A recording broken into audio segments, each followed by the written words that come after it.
அஸ்ஸலாமு அலைக்கும் வரஹ்மத்துல்லாஹி வரகாத்துஹு. இது உங்கள் இஸ்லாம் ஆர்ட் யூனிட்டி சேனல்.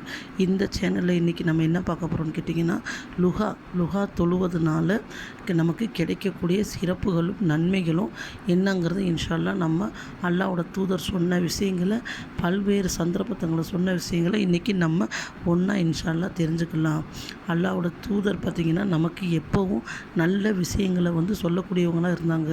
அவங்களோட எண்ணம்லாம் பார்த்திங்கன்னா சஹாபாக்களாக இருக்கட்டும், அவங்களோட உம்மத்தாக இருக்கட்டும், நிறைய நன்மைகளை மறுமைக்கு சம்பாதிக்கணும், அதன் மூலம் தன்னோட உம்மத் சொர்க்கத்தை அடையணும்னு அவங்க ஆசைப்படக்கூடியவங்களாக இருந்தாங்க.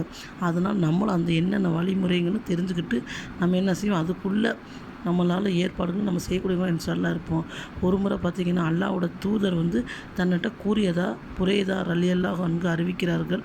அவங்க என்ன சொல்கிறாங்கன்னு கேட்டிங்கன்னா, நாங்கள் நபிகள் நாயகம் ஸல்லல்லாஹு அலைஹி வஸல்லம் அவர்கள் கூட மஸ்ஜிதில் அமர்ந்திருந்தோம். அப்போ அல்லாஹ்வோட தூதர் சொன்னாங்க, நீங்கள் என்ன செய்யுங்க, அல்லாஹ் சுப்ஹானஹு தஆலா உங்களுக்கு 360 இணைப்புகளை எலும்புகளை ஜாயிண்ட்டுகளை வச்சுருக்கேன். அனைத்துக்கும் நீங்கள் ஒவ்வொரு நாளும் தர்மம் செய்வது உங்கள் மீது கடமையாகும்னு சொன்னாங்க.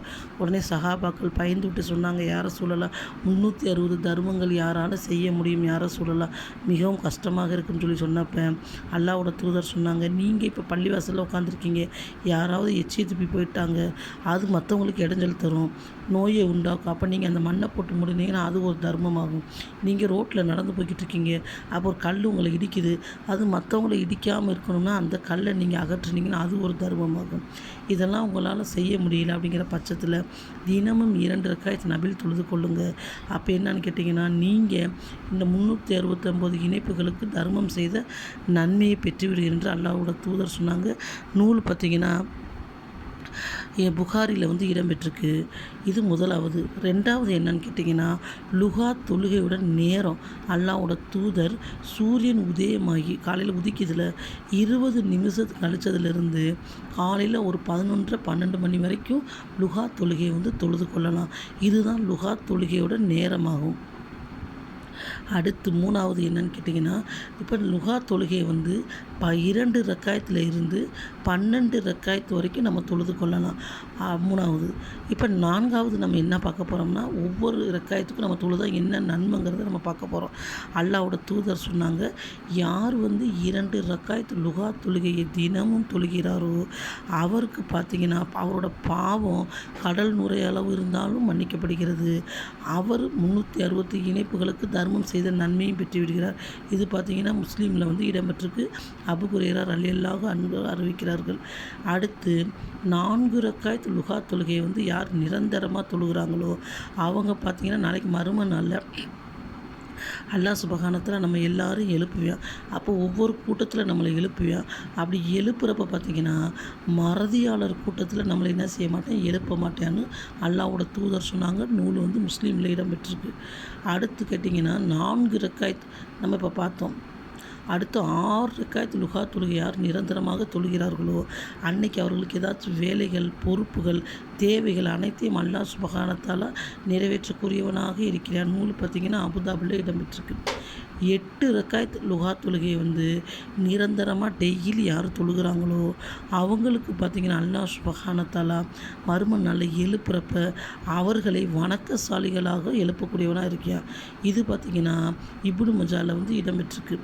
அடுத்து 12 ரக்காயத் லுஹா தொழுகை யார் நிரந்தரமாக தொழுகிறாங்களோ அவங்களுக்கு அல்லாஹ் சுப்ஹானஹு தஆலா என்ன செய்வாங்க, சொர்க்கத்தில் ஒரு மாளிகையை கட்டக்கூடியவனாக இருக்கிறான் என்று அல்லாஹ்வோட தூதர் நபிகள் நாயகம் ஸல்லல்லாஹு அலைஹி வஸல்லம் கூறினார்கள். நூல் இப்னு மஜா. அப்போ பல நன்மைகள் தரக்கூடிய லுஹா தொழுகை நம்ம கண்டிப்பாக இன்ஷா அல்லாஹ் தொழுகிறதுக்கு முயற்சி பண்ணக்கூடியவங்களாக இருக்கணும். மேலும் அல்லாஹ்வோட தூதர் சொன்னாங்க, யார் லுஹா தொழுகை நிரந்தரமாக தொழுகிறார்களோ சொர்க்கத்தில் பார்த்திங்கன்னா லுஹான்னு ஒரு சொர்க்கத்தில் ஒரு வாசலுக்கு பேரே இருக்குது, அது வழியாக லுஹா தொழுகை நுழையலாம் என்று அல்லாஹ்வோட தூதர் சொன்னாங்க. நூல் பார்த்திங்கன்னா முஸ்லீமில் இடம்பெற்றிருக்கு. அடுத்து லுஹா தொழுகை யார் நிரந்தரமாக தொழுகிறார்களோ அவர்களுக்கு பார்த்திங்கன்னா அல்லாஹ் சுப்ஹானஹு தஆலா அவர்களுக்கு உணவுலையும் வருமானத்திலையும் பறக்கத்தை அதிகரிக்கக்கூடியவனாக இருக்கிறேன். நூல் பார்த்திங்கன்னா புகாரியில் இடம்பெற்றிருக்கு. ஒரு முறை அல்லாஹ்வோட தூதர் மக்காலேருந்து மதீனாக்கு போனப்போ, ஹிஜ்ரத் செஞ்சு போனப்போ, அவங்க மதீனாவில் கட்டின முதல் பள்ளிவாசல் கூபா. அங்கே தான் மக்கள் அவங்க காலையில் பஜர் தொழுதுக்கு பிறகு போனாங்க. மக்கள் எல்லாரும் லுஹா தொழுகையை தொழுதுகிட்டு இருந்தாங்க.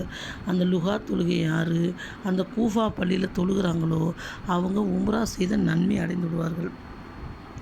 நூல் பார்த்திங்கன்னா முஸ்லீமில் இடம்பெற்றிருக்கு.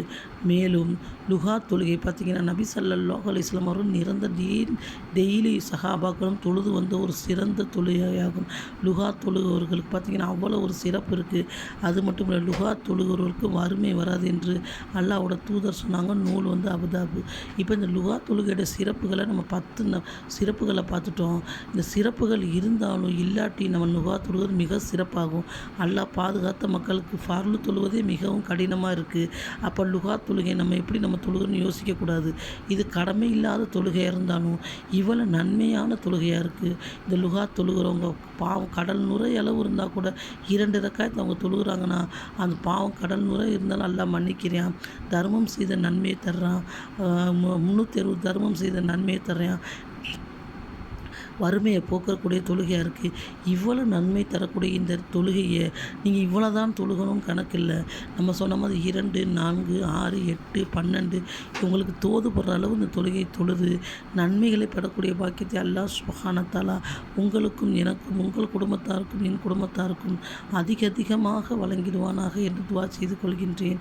ஆமீன் ஆமீன் யா ரப்பல் ஆலமீன். அஸ்ஸலாமு அலைக்கும் வரஹ்மத்துல்லாஹி வபரகாத்துஹு.